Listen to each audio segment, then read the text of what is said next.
नमस्कार, मी विजया डोळे आदिनाथ ज्योतिष चॅनलवर आपलं सहर्ष स्वागत करत आहे. आपण नक्षत्र पाहतो. नक्षत्रामधले 9 नक्षत्र आपली बघून झालेली आहेत, हो की नाही. आज आपण 10, 11 आणि 12 ही 3 नक्षत्र बघणार आहे या भागामध्ये. आता पहिलं 10वं नक्षत्र कुठलं आहे तर मघा. आपल्याला माहीतच आहे की जसे राशींना आकडे आहेत तसेच नक्षत्रांना सुद्धा आकडे आहेत. आणि 10वं नक्षत्र कुठलं तर मघा. तर मघा हे नक्षत्र कोणत्या राशीमध्ये येतं तर मघा हे नक्षत्र सिंह या राशीमध्ये येतं. पूर्ण 4ही चरण हे मघाचे सिंह राशीत येतात. आलं का लक्षात. मग सिंह रास कोणाची बरं. सिंह रास रवीचे. म्हणजे सिंह राशीमध्ये मघा नक्षत्र येतं म्हणून मघा हे केतूच आहे. मघा ह्या नक्षत्रात आपल्याला रवी आणि केतू या दोन्ही ग्रहांचे गुणधर्म सापडणार. आपण सगळे ग्रह अभ्यासलेत, रवीपासून प्लुटोपर्यंत, हो की नाही. मग आता रवीचे गुणधर्म कोणते बरं. रवी हा कोण आहे राजा. आज्ञा सोडणारा, आज्ञा नाही घेणारा, आज्ञा पाळणारा नाही, तो आज्ञा लोकांना सोडणारा राजा आहे ना. तो कुणाच्या अंडर राहणार नाही. सिंह राशीची लोक म्हणजेच रवीच्या अंडर आल्या कारणाने राजाचे सगळे गुण, निर्भीडपणा, अधिकार योग, सगळीकडे त्यांना अधिकार हवा असतो. सरकारी याच्यात त्यांचे हे असतात, नोकऱ्या असतात. नंतर राजकारणात त्यांचा प्रवेश असतो. राजकारण, सरकार, असंच राजासारखे गुण असल्या कारणाने काय अतिशय एकनिष्ठ, मानी स्वभावाचे, अभिमानी, मानी, कुणालाही ते कुणाचे ते ऐकणं, कुणाच्या अंडर ते राहू शकत नाही. कारण राजा आहे, राजा कुणाच्या अंडर राहतो का नाहीच राहू शकत. तसंच ते नेहमी आज्ञा सोडणार. तसं हे रवीचे सगळे गुणधर्म, त्याचे विशेषतः 4ही चरण मघा नक्षत्राचे कुणाच्यात आले सिंह राशीत आले म्हणून रवीचा इफेक्ट जास्तीत जास्त सापडणार, हो की नाही. आणि केतू काय, मघा म्हणजे केतू. केतू माहिती आहे, केतू आध्यात्मिक ग्रह आहे. म्हणजे जर केतू चांगला असेल तर बाळ मोक्षापर्यंत नेऊन सोडतो, पण वाईट असेल तर करणी बाधा, काळ्या जादू, काळ्या विद्या, जादू टोणे, मंत्रविद्या ह्याच्यावर इफेक्ट असू शकतो केतूचा. तसंच औषधी वनस्पती ह्याच्यावर असू शकतो, हो की नाही. हे आपण सगळं शिकलेलो आहोत तशात ग्रहांच्या याच्यात. त्यामुळे आता ह्या मघा नक्षत्रामध्ये आपल्याला इतर कुठल्या कुठल्या गोष्टी सापडतात, व्यवसायात काय सापडतं, नंतर स्वभावात, आजारात, हे सगळं आपल्याला आता बघायचं आहे. तर मी आता पुढचा तक्ता लावते आणि इतर माहिती आपण त्याची ती तक्त्याद्वारे बघूया. हां, आता मी मघा नक्षत्रासाठीचा हा तक्ता लावला. मघा हे कितवं नक्षत्र आहे 10वं. 10 नंबरचं नक्षत्र कोणतं तर मघा. आता हे नक्षत्र रवीच्या राशीत, सिंह राशीत 4ही चरण आहे, हो की नाही. म्हणजे रवीच्या राशीत व केतू ग्रहाच्या नक्षत्रात म्हणून या दोन्हींचे गुणधर्म यात सापडणार, यात आहेत, आपल्याला माहीत आहे त्याच्यात.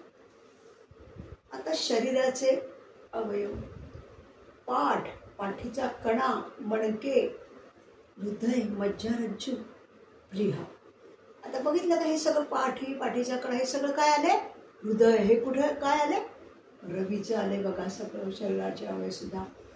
आता स्वभाव, मानी, स्पष्टवक्ता, निश्चयी, निर्भीड, सेवावृत्ती, उच्च विचार, शिस्तप्रिय, न्यायी, महत्वाकांक्षी, परोपकारी, उदार, पराक्रमी, साहसी, धीर, योद्धा, कष्टाळू, शूर, राजनिष्ठ, स्वामीनिष्ठा, करारी, स्वावलंबी, गर्विष्ठ, उत्तम खेळाडू, खेळाडू वृत्ती, अति उत्साही, कुटुंबाची जबाबदारी स्वीकारणे, ऐशारामाची आवड, स्वार्थी, लहरी, भांडखोर, उद्धट, शीघ्रकोपी, कोणत्याही गोष्टी कमीपणा न घेणारे हे नक्षत्र आहे. बघितलं का सगळं कसं आहे? रवीचे सगळे गुणधर्म सापडले की नाही आपल्याला. आता कार्यक्षेत्र, सरकारी नोकरी, अंमलबजावणी विभाग, सरकारी मंत्री, आमदार, खासदार, नोकर वर्ग, महसूल खाते, कस्टम अधिकारी, न्यायाधीश, फौजदारी, पोलीस, वकील, अग्निशामक दल, सर्जन, डॉक्टर, केमिस्ट, कारखानदार, केमिकल व औषध निर्माता, नंतर केटरिंग या नक्षत्रातील रवी सरकारी नोकरी देतो. विशेषतः रवीचं हे नक्षत्र किंवा रवी जर 2, 6, 10 मध्ये असेल तर नक्की सरकारी नोकरी असते. धनस्थान, षष्टमस्थान आणि दशमस्थान हे आपण पुढे बघणारच आहोत. बघितलं सगळं हे कसं आहे ते.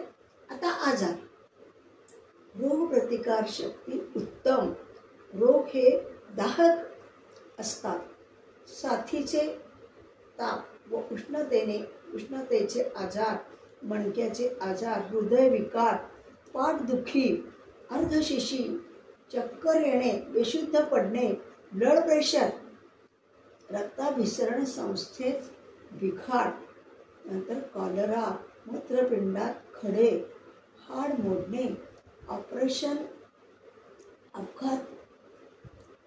केतू वंशवृद्धीचा विरोध करतो. हे आपण पाहिले केतूच्या याच्यात की केतू काय करतो? वंशाचा नाश करतो, म्हणजे मुलं बाळ होऊ देत नाही. आता मुहूर्ताला कसे बरं हे नक्षत्र? तर शुभ कार्याला हे नक्षत्र चांगले. विहीर, तलाव खोदणे, नंतर द्रव्य काढणे व पुरणे, शस्त्र विद्या शिकणे याला चांगले. शस्त्रक्रिया करण्यास चांगले. राज्याभिषेकाला सुद्धा चांगले. असे मुहूर्तासाठी कुठे कुठे चांगले ते बघितलं. आणि आपण हे मघा नक्षत्राची इतर जी माहिती आहे ती बघितली. आता आणखीन जरा थोडी माहिती आहे ती आपण तिन्ही हे झाले मघानंतर आता पूर्वापूर्व नंतर उत्तर आहे. तिन्ही नक्षत्र झाले की मग मी तिन्हीचा एक चार्ट लावणार आहे बरं का. आता आपण पुढचं नक्षत्र बघूया. 11वं नक्षत्र बघणार आहोत, म्हणजे 11 नंबरचं नक्षत्र ते आहे पूर्वा फाल्गुनी. कोणी पूर्वा म्हणतं, कोणी पूर्वा फाल्गुनी म्हणतं, दोन्ही एकच आहे. त्याचा नंबर आहे नक्षत्राचा 11. आता पूर्वा फाल्गुनी नक्षत्र कोणत्या राशीत आले बरं? तर सिंह राशीत आले. त्याचे 4ही चरण सिंह राशीत आले, म्हणजे पूर्णचे पूर्ण नक्षत्र सिंह राशीत आहे.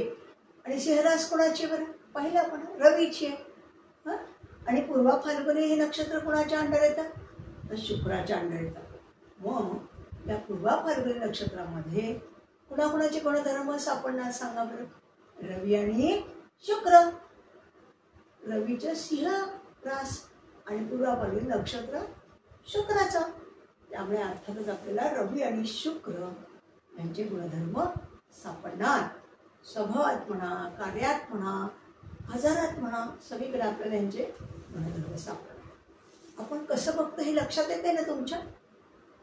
जे नक्षत्र आहे ते कोणत्या राशीत आहे, त्या राशीचा स्वामी कोण, त्याचे इफेक्ट्स मिळतात आपल्याला सगळीकडे.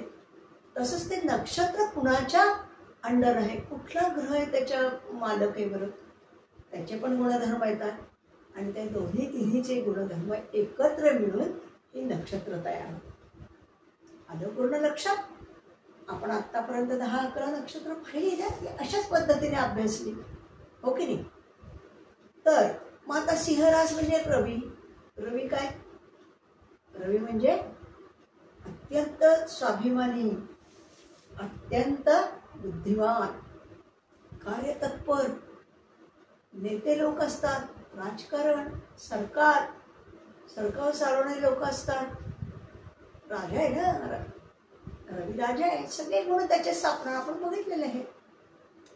सगळे राजाचे गुणधर्म बऱ्यापैकी याच्यात सापडणार. आणि पूर्वा म्हणजे काय? शुक्र माहिती आहे. शुक्र काय? शुक्राचे गुणधर्म काय? सगळ्या कला, हो की नाही? सगळ्या कलांमध्ये व्यवसायात कला सापडते. त्याच्या कला विभाग म्हणा, स्त्रीला जे लागणाऱ्या गोष्टी आहेत, आवडणाऱ्या गोष्टी आहेत, त्याचे व्यवसाय म्हणा, त्याचा स्वभाव थोडा त्यात उतरलेला. म्हणजे आणि शुक्र हा स्त्री ग्रह आहे, हो की नाही? आणि रवी हा पुरुष ग्रह आहे. पण पुरुष ग्रह तर आहेच, पण त्याला राजाची पण उपमा दिली ना आपण. म्हणजे अतिशय शिस्तप्रिय, कठोर, चांगला असेल तर उच्च गुण देणारा, बिघडला असेल रवी तर अभिमानी, स्वाभिमानी, स्वार्थी, अप्पलपोटा, हे सगळे गुण बिघडला असेल तर येणार. चांगला असेल तर चांगले गुण येणार. हे तर आपण पुढे बघणारच आहोत. तेव्हा रवी आणि शुक्र हे कसे कार्यरत झालेत बरं ह्या नक्षत्रात, हे आपण आणखी पुढच्या तक्त्यावरनं बघू. तर मी तक्ता लावते. पण पूर्वा फाल्गुनीचे इतर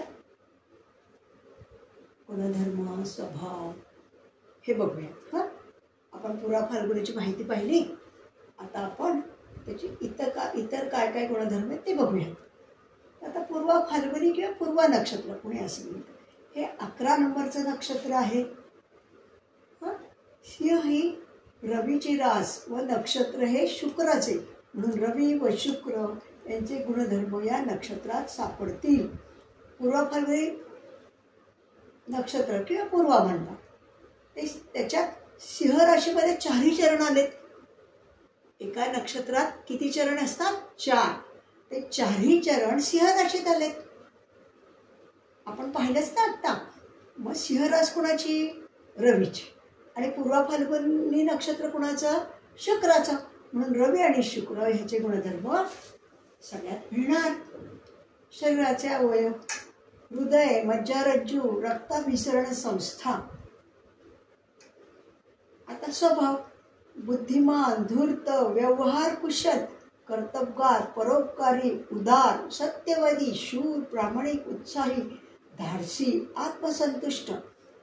कला, कवी, लोकप्रिय साहित्य, नाटक, पेंटिंग, संगीत, खेळ ह्यात रस, boxing, cricket, table tennis, basketball, swimming, नंतर अभिनय, नंतर दागदागिने, जवाहीर, वस्त्र, स्थळे यांची आवड, व्यसनी, भिन्नलिंगी आकर्षण, अहंकारी, जुगारी, ध्येय व महत्वाकांक्षी.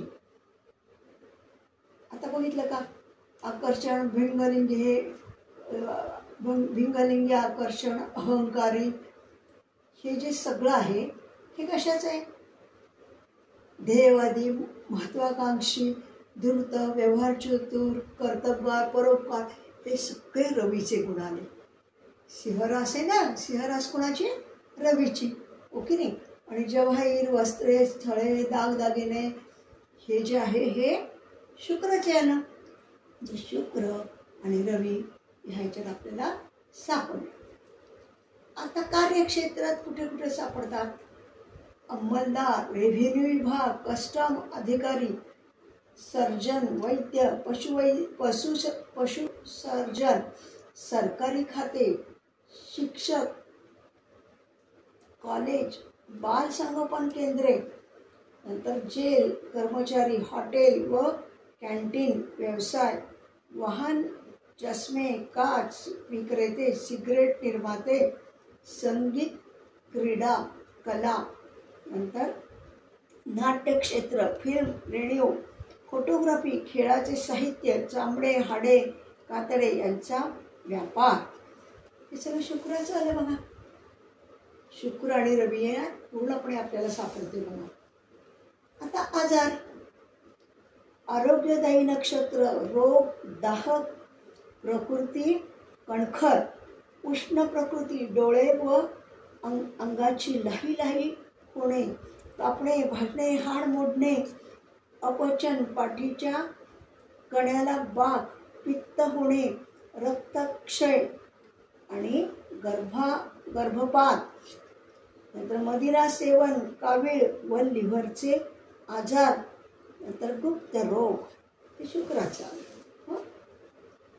आता हे नक्षत्र मुहूर्ताला कसे बरं, आता ते बघूयात.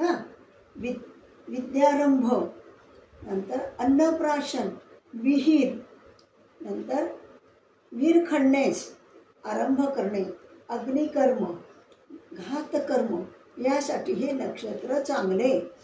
किराणा दुकान, हॉटेल व दवाखाना यांना सुद्धा चांगले व विद्यारंभाला चांगले.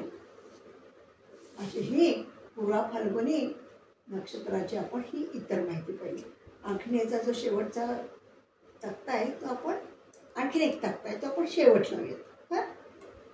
पण 12वं नक्षत्र बघणार. पूर्वा फाल्गुनी हे 11वं नक्षत्र पाहिलं. आता 12वं नक्षत्र उत्तरा किंवा उत्तरा फाल्गुनी म्हणतात कोणी. हे नक्षत्र आता आपण बघतो. तर उत्तरा फाल्गुनी नक्षत्र कोणत्या राशीत येतं बरं. आता आपण पाहिलं आधीचे 4 आणि 4 8 चरण सिंह राशीत आले हो की नाही.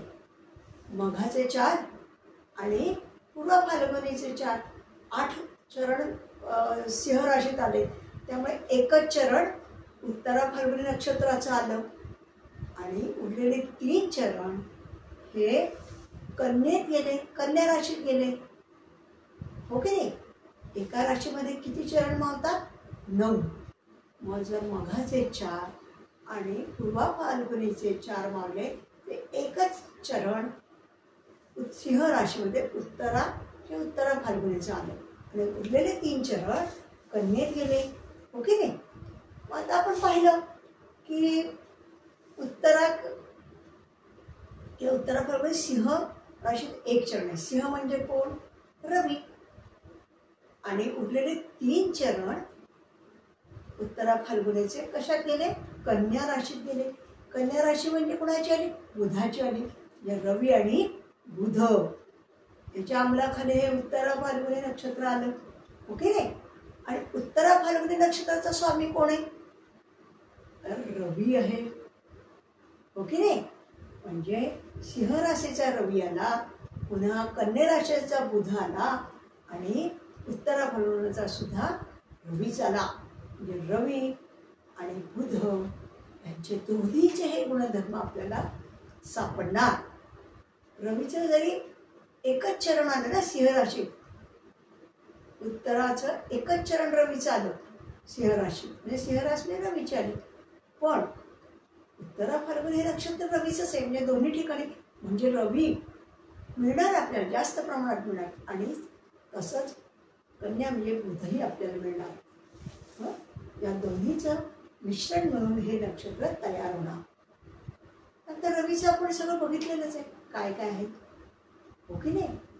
रवीचं काय काय आहे सांगा बरं. आता तुम्हाला पाठ झालं असेल आता सगळं ऐकून ऐकून तेच बोलून मी. रवी म्हणजे राजा आहे. रवी म्हणजे कर्तव्यनिष्ठ, कर्तव्यशील, अभिमानी, स्वाभिमानी. नंतर सगळं सरकार चालवणारा सरकारी याच्यात ही लोक सापडतात. मंत्री, नंतर वेगवेगळ्या राजकारणात ही लोक सापडतात ओके नाही. कारण राजा आहे ना रवी हा, त्याच्यामुळे हे सगळे प्रकार मिळतात आपल्याला ओके नाही. मग रवीचा कशा कशा अंमल आहे, कशा कशावर अंमल आहे. सरकार आणि सरकार आणि काय बरं अवयवांमध्ये काय बरं हृदय, हार्ट ओके नाही. सरळ सूर्यमालिकेमध्ये सगळ्यात श्रेष्ठ रवी आहे. रवी नसेल तर पृथ्वीच नाही, हो की नाही? त्यामुळे रवीचा अंमल हृदयावर आहे, आत्म्यावर आहे. रवी हा आत्मा आहे. आत्मा कुठे असतो? हृदयात. म्हणजे हृदयावर अंमल आला. हे आपण सगळं रवी शिकलो तेव्हा हे सगळं बघितलेलं आहे. ते सगळं ह्याला लागू पडणार, ह्या नक्षत्राला लागू पडणार. आणि आता कन्या म्हणजे बुध. बुध पण आपल्याला माहिती आहे. बुध म्हणजे काय? बुद्धिमान, हुशार, हो की नाही? आकलन शक्ती उत्तम. बुद्धी हा विषय बुधाचा. तो त्यातच रस घेणार, शिक्षण याच्यात रस घेणार, हो की नाही? त्याचबरोबर द्वित्व पण येणार. सगळ्या गोष्टीत द्वित्व सापडतं. बुध हा द्वित्व देणार आहे. विचारातच नाही, सगळीकडे सापडतं. पुढे आपण जेव्हा शिकू तेव्हा घटना घडताना सुद्धा कसा बुध द्वित्व दाखवतो हे आपण बघणार आहोत. हे सगळं रवी आणि बुधाने नक्षत्र व्यापलेलं आहे. तर आपण ह्या नक्षत्राची इतरही माहिती आता बघूया. म्हणजे चार्टला त्याच्यानं आपल्याला बाकीचं पण स्वभाव, कार्यक्षेत्र आपण बघतोच ना, ते सगळं बघूया. चार्ट लागतो. आता उत्तरा फाल्गुनी हे 12वं नक्षत्र आहे. याचा आकडा 12. याचं एक चरण सिंह राशीत आणि उरलेले 3 चरण कन्या राशीत आलेले आहेत. आपण एका नक्षत्रात किती चरण असतात? 4. सिंह राशीमध्ये राशीत किती चरण असतात? किती असतात? 9, ओके नाही? एका राशीमध्ये 9 चरण. मघाचे 4 आणि पूर्वाचे 4 असे 8 सिंह राशीत गेले. म्हणून उरलेला एक चरण हा उत्तरा फाल्गुनीचा उरलेला सिंह राशीत आला. आणि त्याच्यातनं कन्येत 3 गेले, एक इकडे आला, म्हणून उरलेले 3 चरण कन्या राशीत गेले. आता हे नक्षत्र सिंह या रवीच्या व कन्येत म्हणून बुधाच्या राशीत व रवीच्या नक्षत्रात म्हणून रवी बुध चे सर्व गुणधर्म आपल्याला मिळतील. आता अवयव, शरीराचे अवयव, पाठीचा कणा, यकृत, स्पायनल कॉर्ड म्हणायचं. नंतर स्वभाव बघा. कर्तबगार, पराक्रमी, महत्वाकांक्षी, कार्यतत्पर, विद्यासंगी, कर्तव्यनिष्ठ, सेवावृत्ती, उदार, सत्वगुणी, दानी, धाडसी, उत्साही, सभ्य, शांत, नम्र, विनयशील, मधुरभाषी, उदात्त विचारांचा, हौशी, रसिक, आनंदी, विश्वासू, दिलदार, नामांकित, सत्यवादी, उत्तम स्मरणशक्ती, सुसंस्कृत, स्पष्ट वक्ता, शिक्षित, आत्मबल चांगले, क्षत्रिय वृत्ती, स्वावलंबी, खुनशीपणा, प्रजेची काळजी घेणारा, सार्वजनिक क्षेत्रात कीर्ती, दरारा, अंमल व वर्चस्व असणारा, पण गर्विष्ठ व क्रोधी. हे त्याचे स्वभाव झाले. बघा, जास्तीत जास्त काय सापडलं आपल्याला? रवीचेच गुणधर्म सापडले सगळे. आता कार्यक्षेत्र बघूयात. कोणत्या ठिकाणी ते सापडतात यांची लोक? सरकारी नोकरी, दुय्यम अधिकारी, समाजसेवक, मंत्री, प्रशासक, संचालक, दिग्दर्शक, हिशोबनीस, तलाठी, आरोग्य, वकील, संरक्षण, नेव्ही, इंडस्ट्रीज, सुतिकागृह, संतती, नियमन केंद्रे, पुढारी, इंजिनियर, कलाकार, औषधे, रसायने यांचे व्यापार, शिक्षक, लेखक. बघितलं, शिक्षक, लेखक, नंतर हिशोबनीस, तलाठी, हे सगळं कुणाच्या अंडर आलं? बुधाच्या. आणि सरकारी नोकरी, दुय्यम अधिकारी, समाजसेवा, मंत्री, प्रशासक हे कुणाच्या अंडर आलं? रवीच्या. आता आजारात बघू. रोग दाहक नसतात, सौम्य असतात. रोगप्रतिकार शक्ती चांगली असते. साथीचे व स्नायूंचे आजार, डोकेदुखी, पाठदुखी, प्लेग, नंतर ताप, अर्धशिशी, कंबरदुखी, उष्णतेचा त्रास व रक्तदाब हे आजार झाले. आणि आता मुहूर्तासाठी काय आहे बरं, हे कसं आहे नक्षत्र? शास्त्रात महत्त्वाचे नक्षत्र, वास्तू, गृहप्रवेश, घर बांधणे, कान नाक टोचणे, राज्याभिषेक करणे, बारसे, बी पेरणे, नंतर बी बियाणं पेरणे, बाग व औषधी झाडे लावणे, विहीर खोदणे,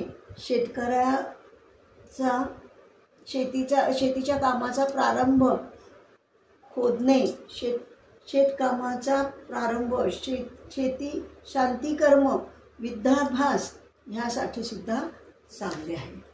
हे आपण उत्तरा किंवा उत्तरा फाल्गुनी हे नक्षत्राचे इतर जे गुणधर्म आहेत, कार्यक्षेत्र, आजार, सगळं ते आता पाहिलं. आता आणखीन ह्याचा जो चार्ट आहे, कोणता मघा पाहिला आपण, पूर्वा बघितलं आणि हे उत्तरा, या तिन्ही नक्षत्रांचा एक जो चार्ट आहे तो मी आता लावते. आता आपण मघा, पूर्वा फाल्गुनी आणि उत्तरा फाल्गुनी याचा एक जो चार्ट राहिलाय ना तो बघणार.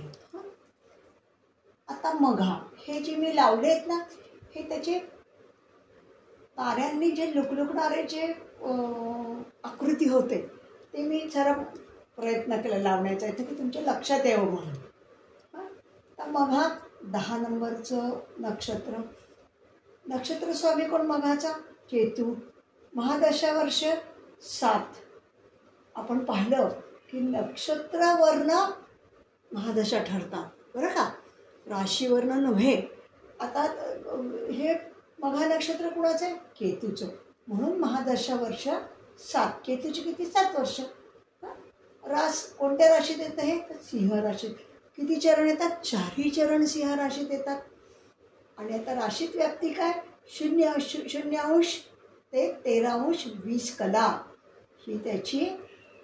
एक नक्षत्र किती याचं असतं आपण बघतो? 13 20 कलाचं. हे पूर्ण 4ही चरण एकाच याच्यात आहे ना सिंह राशीत, त्यामुळे 13 20 कला हे पूर्ण नक्षत्राची व्याप्ती झाली. आता राशीचक्रात काय व्याप्ती आहे? म्हणजे मेष टू मीन ह्या तिन्ही म्हणजे मेष ते मीन ह्या 12 राशीमध्ये हा कुठं बरं नक्षत्र येऊन बसलं तर ते 120 ते 133 20 कला इथे ह्याची व्याप्ती ही आहे.